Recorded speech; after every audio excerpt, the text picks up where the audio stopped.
Good day. My name is Edgar Pieterse. I'm the Director of the African Centre for Cities at the University of Cape Town, and I am delighted to be able to share with you my reflections and thoughts that was meant to have taken place on Africa Day as part of the inaugural Africa Rise conference.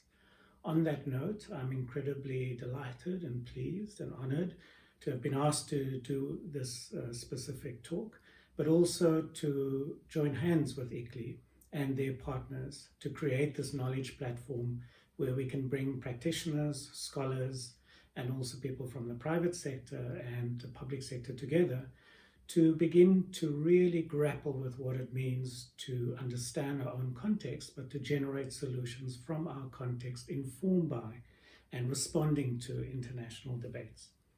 So I've been asked to talk about what imaginative actions might look like to create sustainable African cities, and specifically to reflect on what we can learn from the Pan-African vision that has been established by our political leaders in the form of Agenda 2063. And so I will walk through some of that genesis, but also try and offer today something of a framework for us to exchange around, to deepen our own practice, to also figure out how we can get much better at using the limited resources available to us in different sectors in transforming our cities. Now, of course, it is the end of June 2020.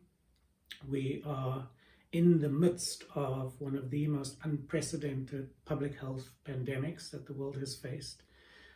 And certainly its impacts and consequences are too overwhelming and too widespread to make fully sense of. And of course, it's also the reason why we are not together in the flesh and why this has to be done virtually, and this will be shared on digital platforms. Now, not only are we confronted by the unprecedented scale and impacts of COVID-19, but in the last few weeks, few months, since the public execution of George Floyd, there's also been a grassroots worldwide upswell in anti-racist and anti-racism resistance. We've seen the epicenter of this to be in the US, but it very quickly spread to other geographies and in other worlds, and we've seen manifestations in various African cities as well. And of course, what this represents is an opportunity to reflect about the number of systemic forms of inequality that conspire to reproduce the extreme position of marginality that Africa finds itself in the global economy, but particularly the extreme forms of prejudice and exclusion and exploitation that Black bodies experience, whether those Black bodies are on the African continent or they are in the diaspora. And so we are forced to pause, to take some time to rethink, to reflect on the work that we do in whatever the sector might be, and to try and come to terms with what a slogan that has found such profound resonance, such as Black Lives Matter, what that might mean for rethinking our practice. But it is not just about rethinking the question of racial prejudice and racism that has been institutionalized from the global trading system through to how routine public bureaucracies or private sector companies operate.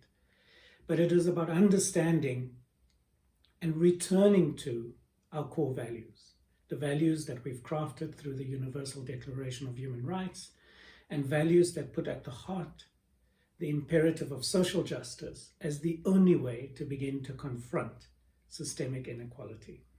And these are threads that you will find throughout this presentation, but it's also a reminder of the urgency of the historical tasks that face us.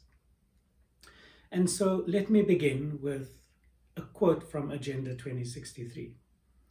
And in one of the opening preamble paragraphs, it reads, "We aspire that by 2063, Africa shall be a prosperous continent with the means and resources to drive its own development, and where African people have the highest standard of living and quality of life, sound health and well-being. well-educated citizens and skills revolution underpinned by science, technology, and innovation for a knowledge society. And here is the significant part for us as urbanists.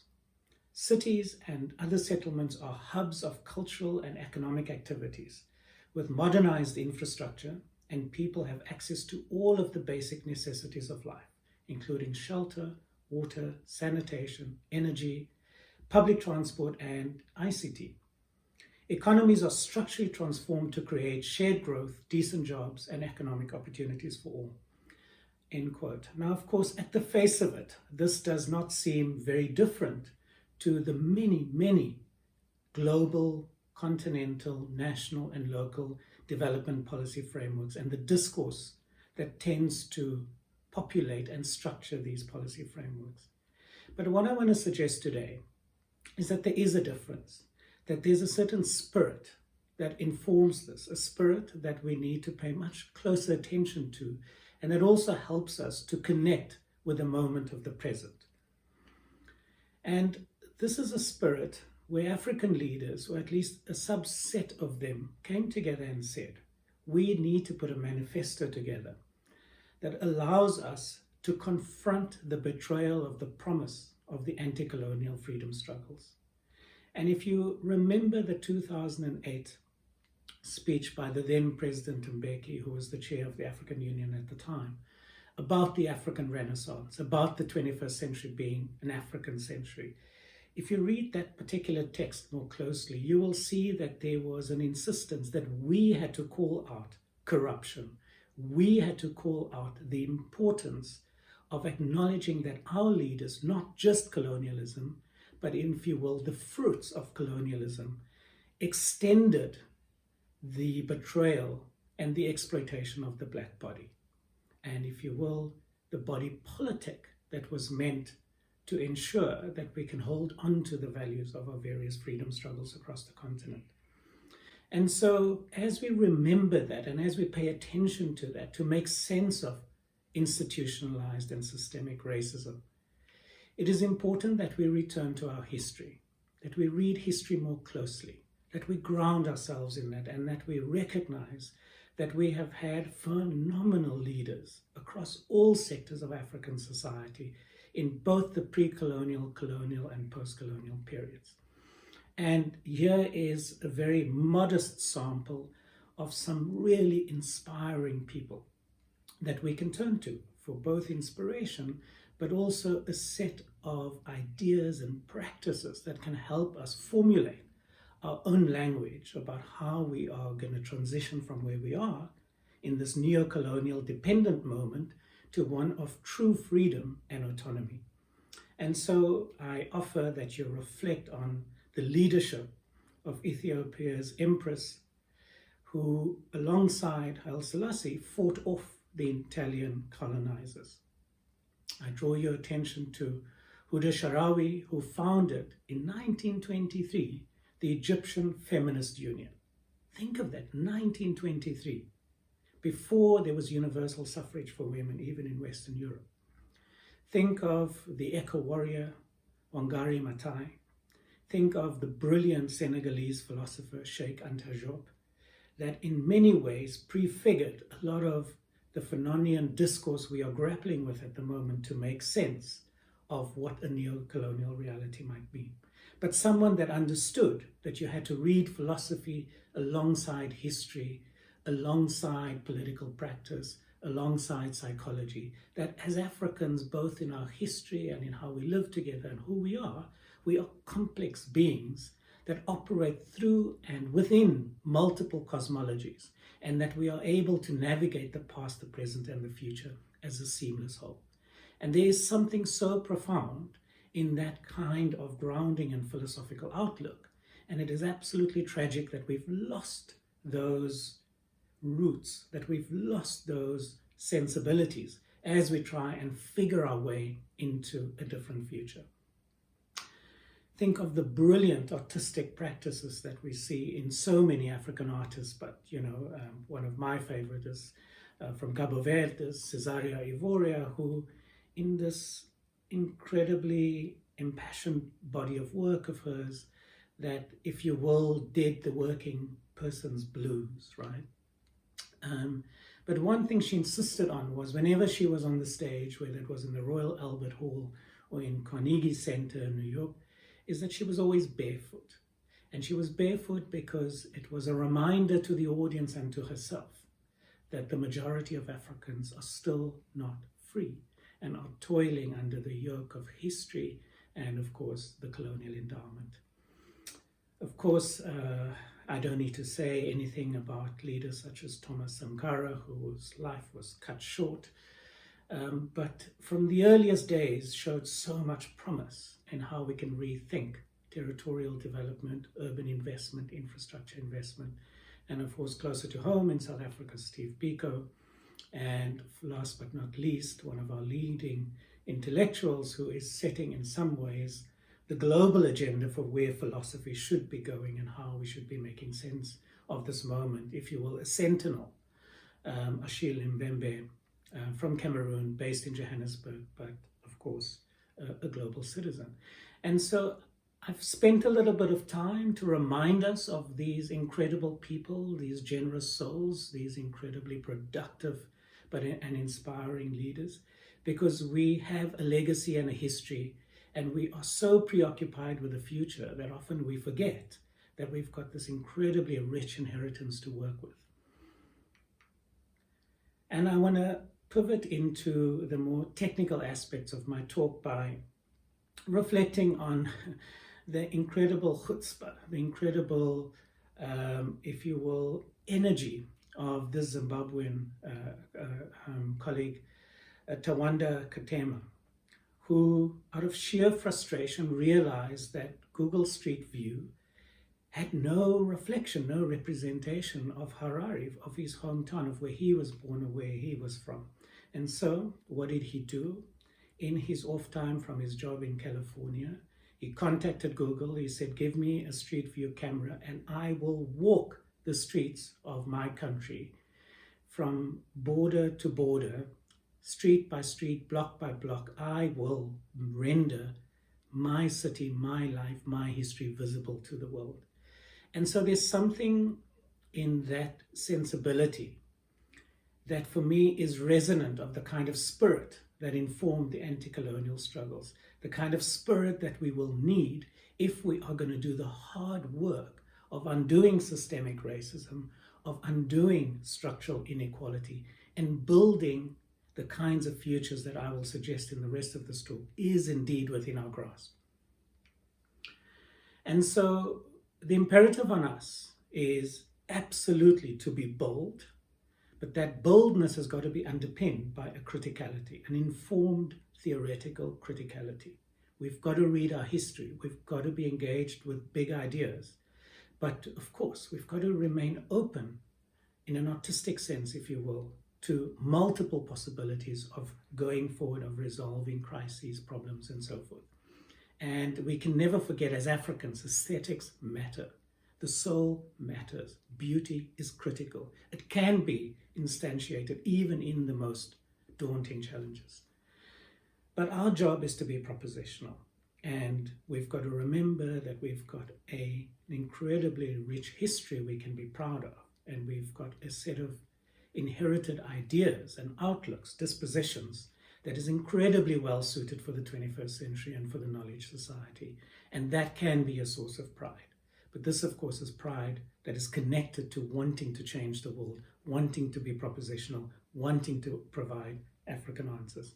And so I hope what will follow, even though it will sound fairly technocratic or technical, will be read in this spirit, will be read as an example of thinking boldly but remaining grounded. And so the implications for me of this kind of sensibility is that we've got to think at three levels. Firstly, there's got to be an institutional grounding. It was incredibly hard work to establish, instantiate, and mainstream a universal human rights agenda, a commitment to the rule of law, and that these things only find meaning and reality through participatory democratic systems. And as Africans, we've seen the sea change over the last 25 years in terms of instantiating democracy. We still have a very long way to go.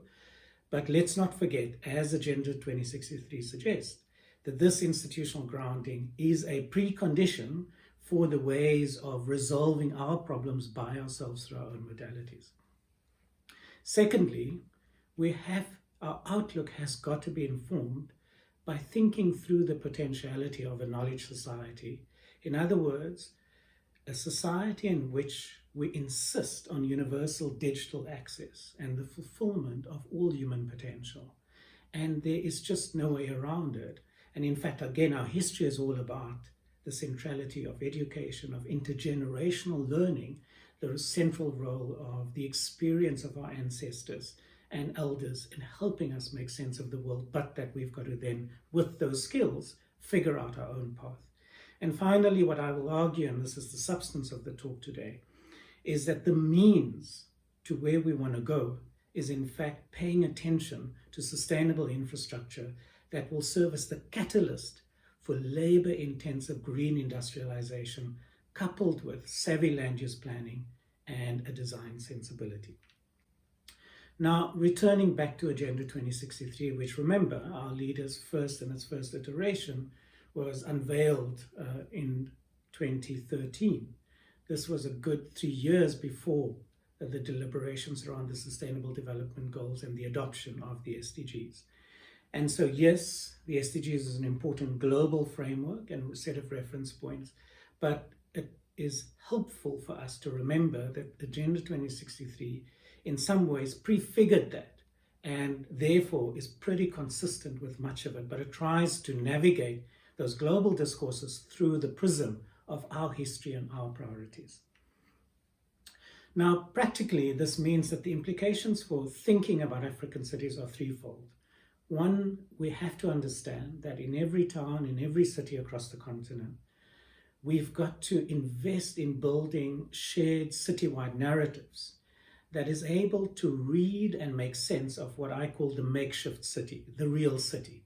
Not the imagined city, but the city that is over-determined by informality, where the majority of people are not in a stable wage job, where the majority of urban dwellers do not live in a formal house, but live in something that they've invested their sweat and toil into, so that there's a modicum of security, of some measure of comfort, and most importantly, a platform from where they can navigate their livelihoods.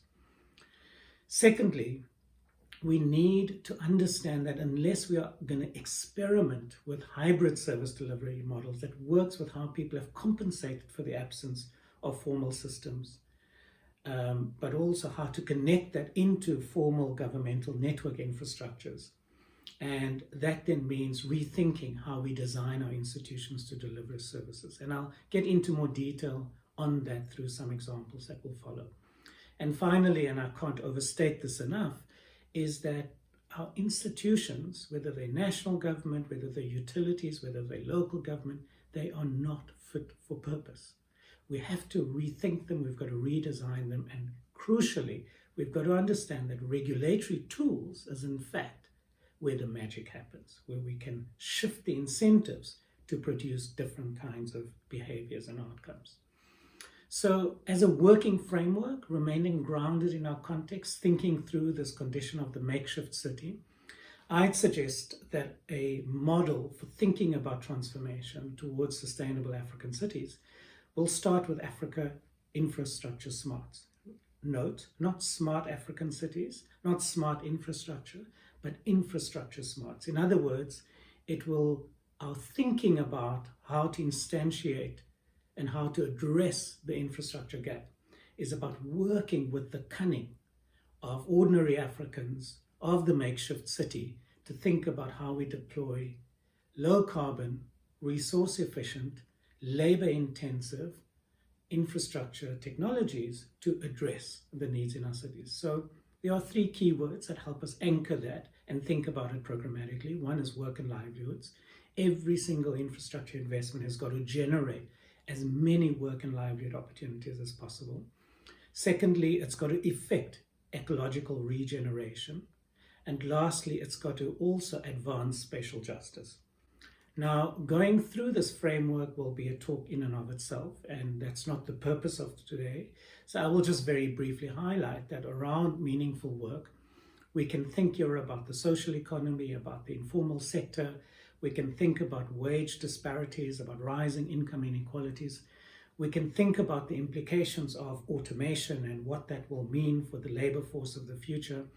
And importantly, we can rehearse and revitalize long-standing thinking about this idea of the whole economy, a concept that, of course, was sparked by feminist economists who suggested that unpaid labor and household labor should be considered as part of the larger economic system. So there's a whole bunch of things there we can work with to rethink meaningful work and the importance of work. And again, as I say, this is not the talk to go into the detail of it, but to just remember that every conversation in Africa has to start with and end with the question of employment. Ecological regeneration is fundamental. And this is not a nice green add-on, but it really is about understanding that for the infrastructure systems and investments to be appropriate to our context, they have to simultaneously be affordable, labor-intensive, and one way of guaranteeing that is to work with nature-based solutions. And again, this in and of itself is a massive field, and I'm sure there will be other sessions and other inputs during the Africa Rise program where this will be explored in greater depth. But just to reference that every single sector, whether it's energy, whether it's water and sanitation, whether it's waste or mobility, can be rethought, repurposed in an African context to make sense in our environments through this lens. And also ecological regeneration cues the importance of public space and cultural investment. And then finally, spatial justice is about this issue that bedevils politics in African cities, the question of land inequality, land speculation, and how this oils patronage systems in our city that distorts our political systems. So we've got to reclaim territory, so to speak, on this issue by recognizing that we've got to confront the land question and land justice head on. And so again, the point is not to get into the conceptual aspects of these reference points, but it's just to illustrate that we've got a rich canvas to work with here, and it requires all of us to be connecting our practices, our aspirations to the research agendas of our universities and think tanks to begin to substantiate what these things might mean in our context based on evidence and research. Now, all of these also then feed into this imperative that I've already mentioned of institutional redesign and what role there might be for technological intermediation. Now, let me now turn to my first example to hopefully ground what I'm trying to say in this talk. And this is work done by the Water Research Commission, which is a South African-based research institution, with the Toilet Board Coalition, which is a global advocacy platform for universal access to safe and affordable sanitation. And what they've done is that they've really taken the idea of water and sanitation as fundamental to well-being, to healthy living, and to the livelihood basis of the poorest households in cities across the global south, and connected that with thinking emerging from work around the circular economy.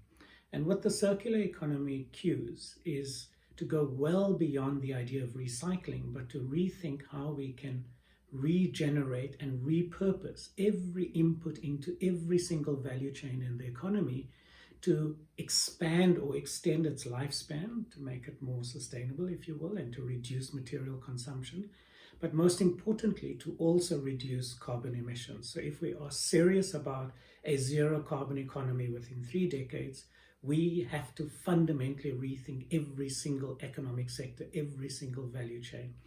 And so that body of work that has started to gain mainstream attention in the last 5 to 8 years has been applied in this context, connected lastly with the idea of digital enablement or a sensor-driven economy.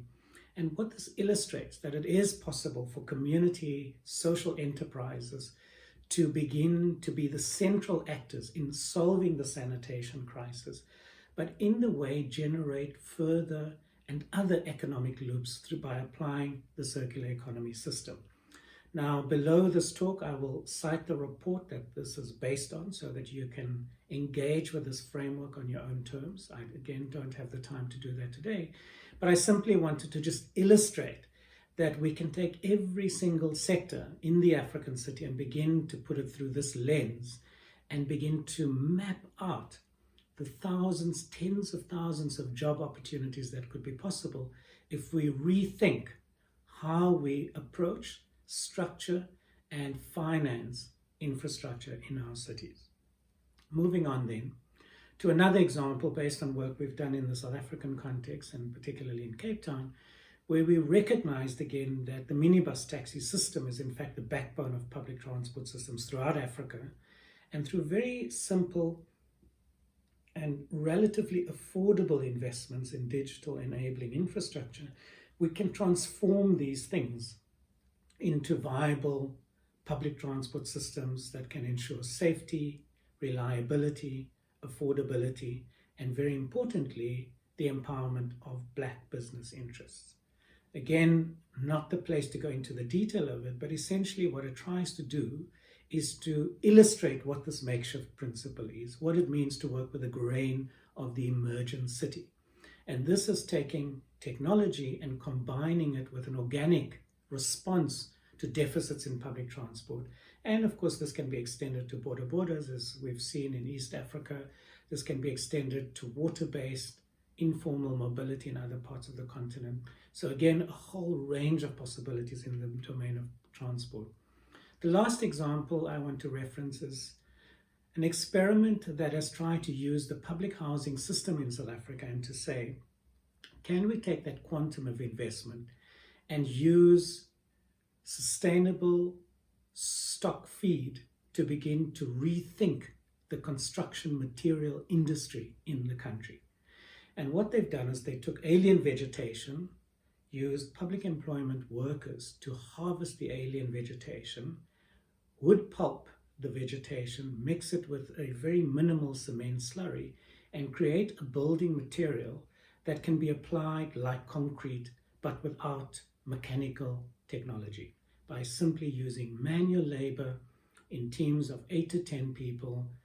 Public housing can be constructed using a sustainable building material in a highly labor-intensive way.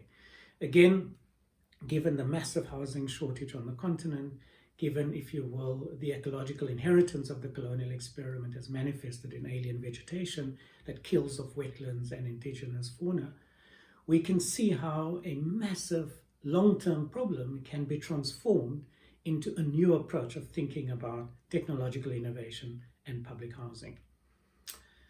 Of course, energy is another area where we've seen significant growth and a lot of potential for community-based off-grid, mini-grid responses that can then, over time, work in an interoperable way with network infrastructure supplied through hydro or other forms of large network-based infrastructure investments. And as we know, this is the top investment priority for the African Development Bank. And so there's a lot of opportunity here to really demonstrate how community-based models of renewable energy systems can in fact be affordable, accessible, but also provide economic impetus for local economies. Now, to conclude, then I want to, and this slide is too detailed for you to make sense of it, and again, there'll be a reference below this talk to the relevant report, but there is a think tank called Dark Matter Labs that has been doing really phenomenal work in taking all of these examples that I've just talked you through and asking the question, what does this mean for governance and regulation, and how can we use digital systems to begin to rethink the art and the craft of governance and regulation? And it allows us to think of the different palimpsests that infrastructure and land use represents in the city, but it also allows us to think about use and transactional flows within the city and how these things can be brought together to help us understand government transparency and accountability, responsiveness, fiscal efficiency, tax efficiency, and so forth and so forth. Again, the detail here is way too much for a talk of this nature, but I just wanted to reference this very briefly to give some sense of what the work is that we need to do off the back of these experiments to begin to build a governance and regulatory frame for Africa. To conclude then, our work is cut out for us. We've got, if you will, a compass of where we want to get to by 2063. We've got very important intermediate points, 2030, 2040, 2050. We know that we need far-reaching national government reform inspired by, hopefully, Agenda 2063 and the SDGs and the IPCC report, the Paris Agreement. And this manifests then in, I think, 3 critical priority macro policies: national urban policies, green macroeconomic policies, and finally climate change frameworks that are consistent with the green industrial strategy that lives at the heart of the green macroeconomic framework. We also, of course, need bottom-up action. All of these examples that I've cited in this very short talk are examples of what I call radical localization, where we radically empower communities, neighborhoods to take ownership and control of their own futures through these distributed service delivery models. This, though, implies a high capacity for community leadership and management, and these are not natural endowments. They've got to be invested in, they've got to be cultivated. And finally, we've got to recognize that change, and as we are reminded by the climate emergency protest, by the Black Lives Matter protests, that change comes with the aggregation of civic power. Change comes when it is insisted upon by citizens. In addition to top-down and bottom-up reforms, we also need meso-level reforms, and I am convinced that over the next 10 to 20 years, major city regions in Africa are going to become critical actors in driving this transformation.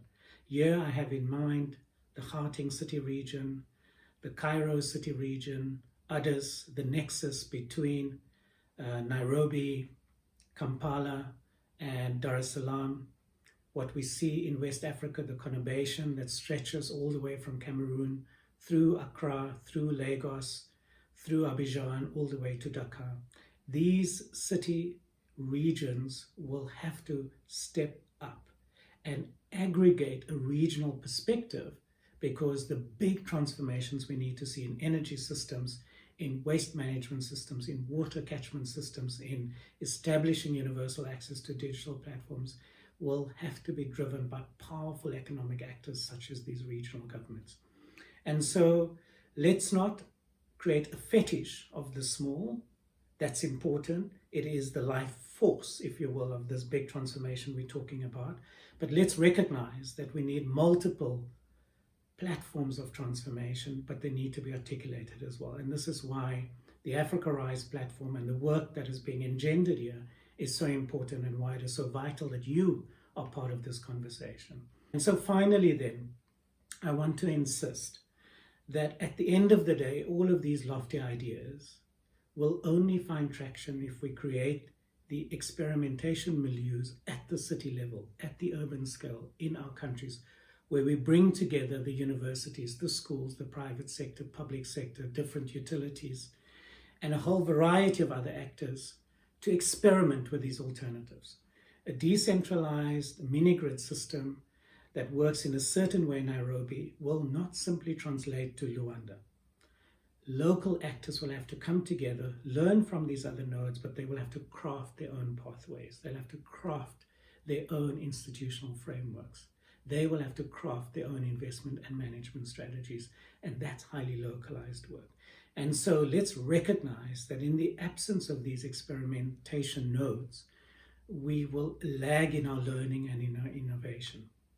And I want to suggest, as a concluding thought, that as we are invariably overwhelmed by the weight of the moment, globally, within our countries, on the African continent, in our own lives, that hope is not something that stems from being hopeful, but instead, hope is always an action. It is something that flows from deciding to act counterintuitively in the face of history, in the face of overwhelming odds. And as I've suggested in this talk, there's more than enough to do. So hopefully this will provide you with a useful set of reference points and connecting points and thinking points for this ongoing conversation that ICLEI has convened for us. And I want to thank ICLEI again and my colleagues at the African Centre for Cities that I work with for the opportunity to share some thoughts. Thank you and have a wonderful day.